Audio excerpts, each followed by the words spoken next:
Sud Radio, les vraies voix de la présidentielle. Philippe David. Je veux complètement défiscaliser, décharger toutes les heures supplémentaires. Je veux permettre la progression du pouvoir d'achat, la montée des salaires nets sans affecter la compétitivité des entreprises. Donc vous travaillez plus, vous gagnez plus, sans aucune restriction. On a un problème de pouvoir d'achat, on a un problème de pouvoir de vivre. Donc on va augmenter de 125 € le SMIC. Sud Radio, les vraies voix. Le débat est ouvert. Allez, on va parler des principales propositions en termes de pouvoir d'achat des candidats que vous représentez. Qui veut commencer? Benjamin Lucas? Bon, si vous voulez, si vous le souhaitez, seul contre tous, j'allais dire, c'est le nom d'une autre émission. C'était l'émission que j'animais il y a quelques années. C'est là qu'on s'est connus d'ailleurs. Je vais commencer par ce qui est, puisque vous en parliez tout à l'heure, et vous avez raison, l'un des principaux sujets, pour moi il y a deux grands sujets dans cette élection présidentielle qui sont majeurs.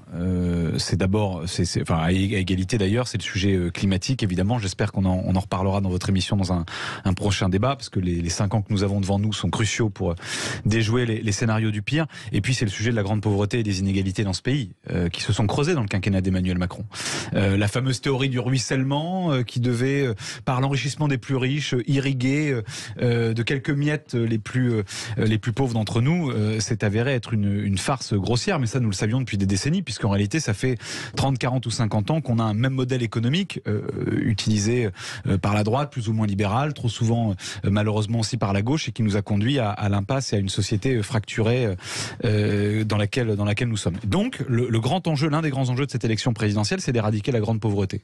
C'est la raison pour laquelle, avec Yannick Jadot et les écologistes, nous proposons d'instaurer un revenu citoyen qui sera à 50% du revenu médian, c'est-à-dire autour de 920 €, qui permettra d'éradiquer la grande pauvreté. C'est un préalable pour, ne serait-ce que même y compris d'un point de vue démocratique, si on veut que notre société tienne debout, on ne peut pas accepter qu'il y ait, comme on l'a vu encore récemment, des jeunes qui fassent la queue pour quelques denrées alimentaires et qui aient à choisir à la fin du mois entre se loger et se soigner, entre se nourrir et se soigner.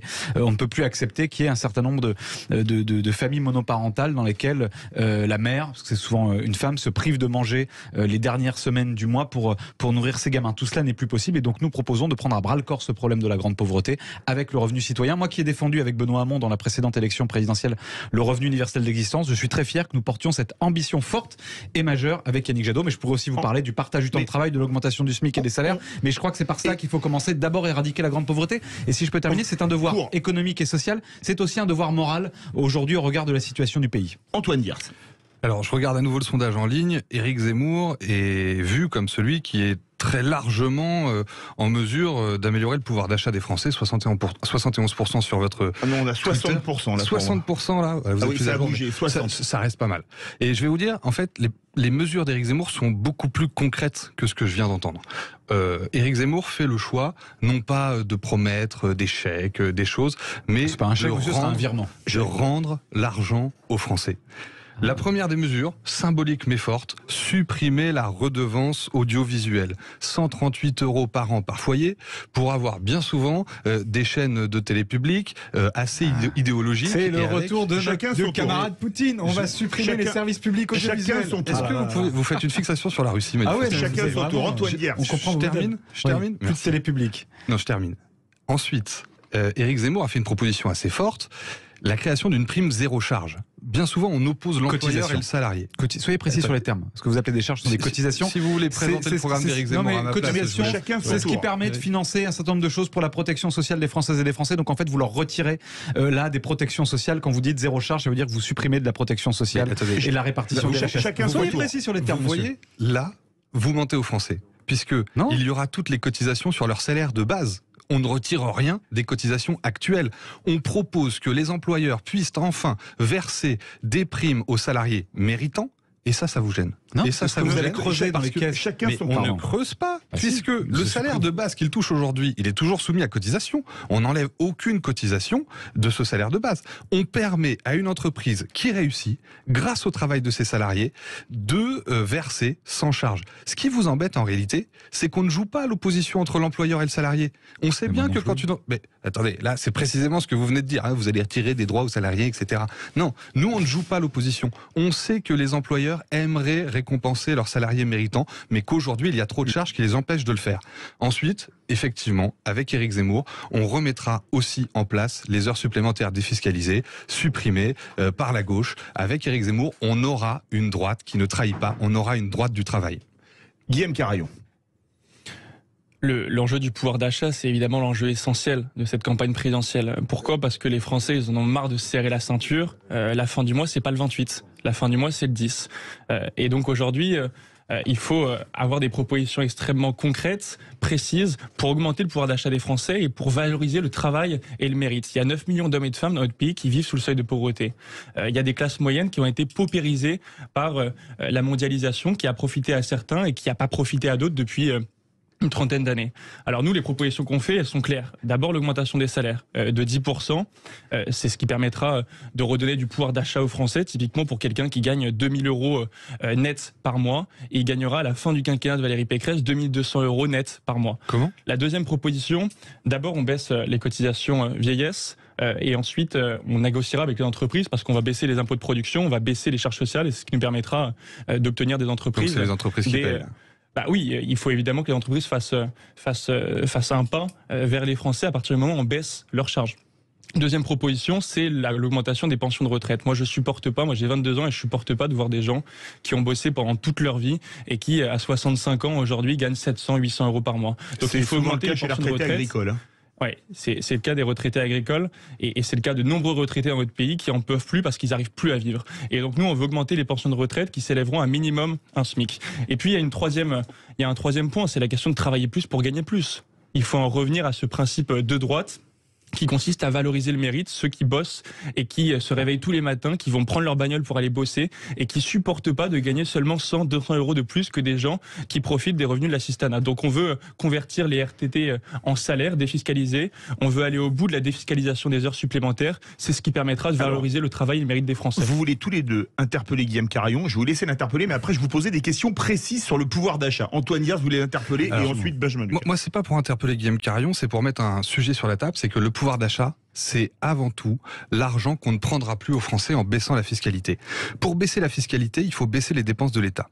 Et nous avons identifié avec Éric Zemmour une dépense immense, c'est le coût de l'immigration. 20 milliards. Je savais que ça vous plairait. Ah oui, ça vient toujours. C'est un réflexe. C'est factuel. Comment on appelle ça, le c'est syndrome factuel de la Tourette? Non, parce qu'il y a un côté un peu obsessionnel. Vous voulez dire Pavlov, mais je vous expliquerai tout ça plus tard.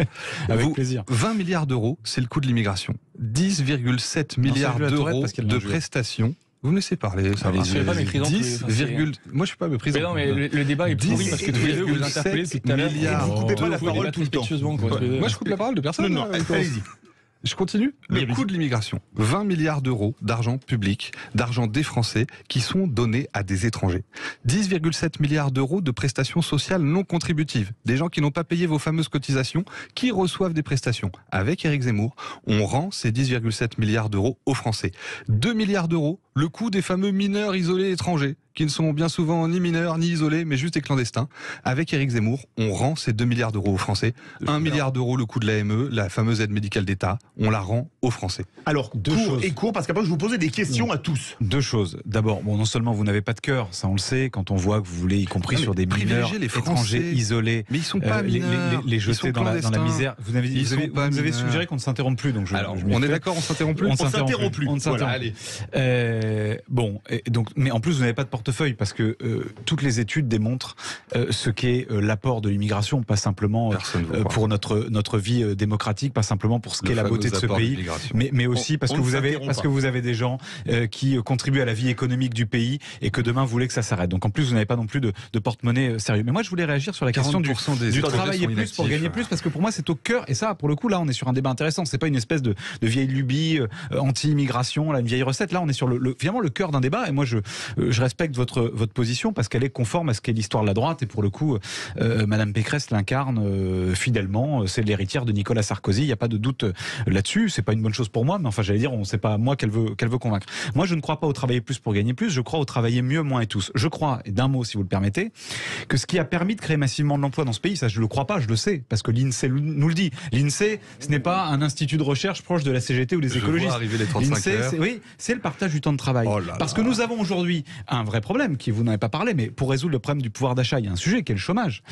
Or, on ne combattra pas efficacement le chômage avec les recettes du passé, la course effrénée 35 heures, à la croissance à tout prix. Il faudrait des décennies de croissance à deux chiffres pour atteindre le plein emploi. Et donc, il faut partager le travail pour travailler mieux, moins et tous. Et donc, nous proposons, puisque vous parliez des 35 heures, avec Yannick Jadot, une méthode un peu différente. Nous ne proposons pas quelque chose de vertical qui s'impose à toute l'économie, finalement, de façon assez peu souple. Nous proposons qu'il y ait une convention citoyenne sur cette question pour qu'on pense la réduction du temps de travail à l'échelle de la vie, de la semaine, de l'année. C'est aujourd'hui une réponse efficace, pragmatique, ne vous en déplaise, à la problématique que nous avons de chômage de masse et à la problématique aussi que nous avons de sens que nous voulons retrouver dans la société pour aussi retrouver la liberté des loisirs, l'accès à la culture, des choses qui sont importantes aujourd'hui pour une vie démocratique. Guilhem Carayon, court parce qu'après je vous pose des questions à tous. Mais Benjamin Lucas est très cohérent également sur sa vision, c'est un socialiste, en tout cas un social-démocrate. Un écologiste. Mais je crois que votre vision est déjà au pouvoir avec Emmanuel Macron.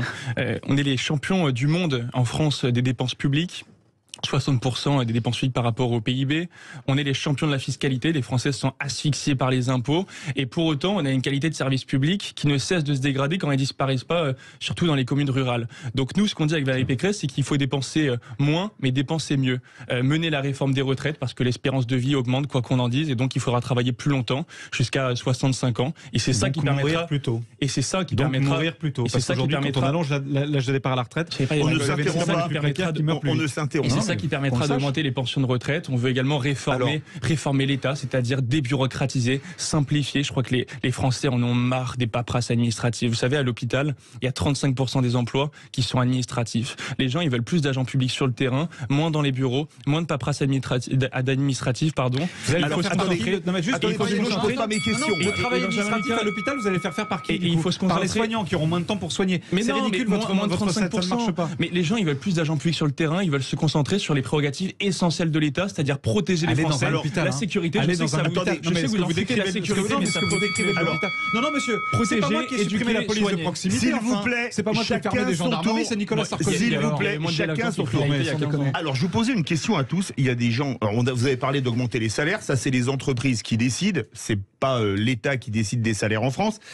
Il y a des gens dont il faut parler, c'est les fonctionnaires. En 22 ans, de janvier 94 à juin 2016, le point d'indice a progressé de 19,4%. Il est gelé depuis 2010, alors que l'inflation a été de 39,15%, ce qui fait un différentiel de 20 points. Est-ce qu'il faut augmenter les salaires des traitements des fonctionnaires? Antoine Diers.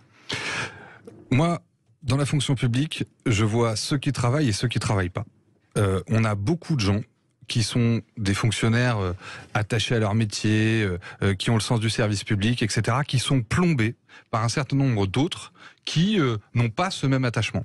Et je crois qu'on doit pouvoir faciliter le fait de récompenser au mérite ceux qui travaillent dans la fonction publique. C'est un moyen de mieux rémunérer au mérite. Donc pardon, juste sur déjà le point d'indice, c'est ni oui ni non. Non, je pense que la question, elle est pas là. Elle est sur donc c'est non. Reconnaître le mérite. Donc c'est non. En fait, ceux qui méritent, et c'est un mot qui vous irrite, vous voyez. Vous avez entendu mérite et là, quelle horreur. Non, nous on veut revenir à la récompense au mérite pour ceux qui bossent. Guilhem Carayon, pour le point d'indice qui est quand même gelé depuis la bagatelle de 12 ans, ça fait quand même un petit paquet d'années maintenant. Je réponds juste à ce que vient de dire Antoine Diers. Moi, je comprends son point, mais j'y souscris pas parce qu'on peut pas opposer les fonctionnaires. On peut pas dire il y a des bons fonctionnaires, il y a des mauvais fonctionnaires. On peut pas donner des bons points à certains et des mauvais points à d'autres. Moi, je crois que c'est tous des serviteurs de l'État. On ne reconnaît plus le mérite, on a un problème. Et je crois que la mauvaise organisation des services publics, le manque d'efficacité dans le service public cause aujourd'hui le fait qu'on a des dépenses de l'État qui sont extrêmement importantes pour une qualité de service public qui n'est pas à la hauteur. Il faudra réformer l'État avec plus d'efficacité, mais c'est pas en opposant les fonctionnaires les uns aux autres en disant il y a les mauvais fonctionnaires qui font pas bien le boulot, quoi. Mais non, mais la question du mérite, elle est essentielle. Il nous reste même pas 3 minutes. Benjamin Lucas sur le point d'indice de la fonction publique, parce que les fonctionnaires font partie des gens qui travaillent en France. Bien sûr, il faut le dégeler, il faut augmenter le salaire des fonctionnaires. Je vais vous dire 2 choses. La République traite très très mal ses serviteurs. Très très mal. Les enseignants, les policiers, les soignants, toutes celles et ceux qui concourent au service public et au sens large du terme, dont Éric Zemmour propose d'augmenter le salaire. Laissez-moi terminer. Sont maltraités aujourd'hui financièrement. Ils sont aussi maltraités dans leurs conditions de travail. On a, je peux prendre par exemple dans l'éducation nationale, on n'en parle pas assez, beaucoup de burn-out, beaucoup de dépression. C'est vrai chez les soignants, c'est vrai chez les policiers. Le nombre de suicides dans la police, on en parlera tout à l'heure peut-être à travers les questions de sécurité, est affolant. Et donc on a une maltraitance de l'État vis-à-vis de ses serviteurs. Donc moi je crois que d'abord il faut une reconnaissance financière et donc dégeler le point d'indice. C'est un scandale qu'il ait été gelé aussi longtemps. Et puis il faut, pardon, mais il faut arrêter avec le fonctionnaire bashing. Donc moi je vais le dire très clairement, mais vive les fonctionnaires, vive le service public, vive la République. Vous allez commencer. Vous voulez pas. Je termine. Vous opposez tout le temps les gens les uns aux autres. Vous fracturez. Et donc là vous nous expliquez. Donc il y a les bons et les mauvais Français. Il y a les Français et les non-Français. Maintenant il y aurait les bons et les mauvais fonctionnaires. La seule différence que je fais, c'est entre les Français et les étrangers. Vous êtes dans une obsession de la division et de la division pour susciter des tensions. Moi je vous dis, vive les fonctionnaires, vive les services publics et vive la République. Surtout vive la République. Il vous reste 1 minute et je voudrais qu'on parle. Alors vous allez avoir 20 secondes chacun, 30 secondes TTC. Les retraites, parce que vous l'aviez dit, je crois que c'est vous, Guillaume Carayon, il y a des gens qui vivent avec 700 € de retraite par mois. Je pense aux retraités agricoles. On fait un tour très rapide. Est-ce qu'il faut augmenter les retraites ? Bien sûr, c'est ce que je viens de dire. On veut augmenter les pensions de retraite qui devront s'élever à minimum un SMIC. C'est une question de dignité. C'est-à-dire 1 200 € net. Oui, c'est une question de dignité pour ceux qui ont bossé toute leur vie et qui méritent d'être récompensés. Parce qu'on ne vit pas aujourd'hui dans notre pays. La vie, elle coûte de plus en plus cher. On ne vit pas avec 700 € par mois. C'est bien, en 20 secondes. C'est parfait. En 20 secondes et en 20 secondes. Alors, Éric Zemmour fait une proposition très forte sur les pensions de reversion. Ça c'est pour les personnes veuves et veuves. Mais exactement. Si, c'est la retraite de leur mari, bien souvent pour des femmes qui ont une retraite extrêmement faible. Il y a des retraités qui ont encore leur femme.